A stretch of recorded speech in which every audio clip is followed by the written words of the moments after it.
Alors la carreau, elle se monte en lieu et place, j'ai vérifié. Voilà, il y a encore le film. Voilà. Elle est à peindre. Voilà, elle a été découpée, je sais pas par qui, mais bon, en tout cas, elle a été découpée. Voilà. Alors, j'ai ouvert le sachet de l'aileron avant pour montrer que ça allait dessus. Ça va bien là-dessus, ça correspond. Tac. Voilà.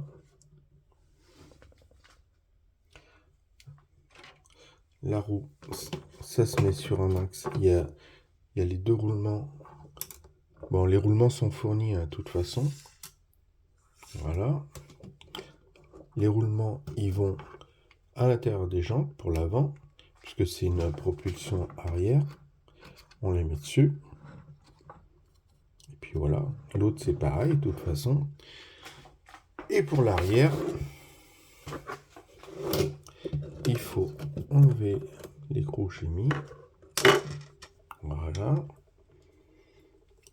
On place la jante dans le scipan. Voilà. Et voilà.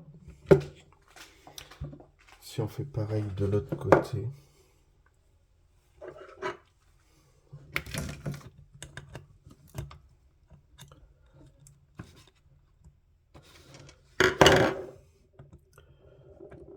Voilà.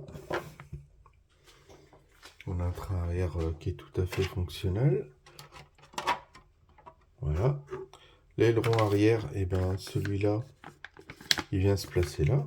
Alors j'ai retourné les supports pour le transport. Et voilà, il va de ce côté-là. Et puis voilà quoi.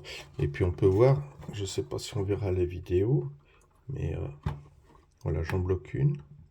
Voilà, c'est bien un diff, hein, de toute façon. Voilà, voilà. Hein. Là, vous voyez, c'est bien un diff à billes, ça se règle. Il est tout en alu. Bon, après, je vois pas ce que je peux rajouter de plus. Hein. Voilà. Et il manque rien. Pour moi, il manque rien. Il y a le support de la carreau avant qui est en alu. Voilà, qui va dans ce sens. Alors, il faudra fixer l'aileron avant, machin, mais bon. Voilà.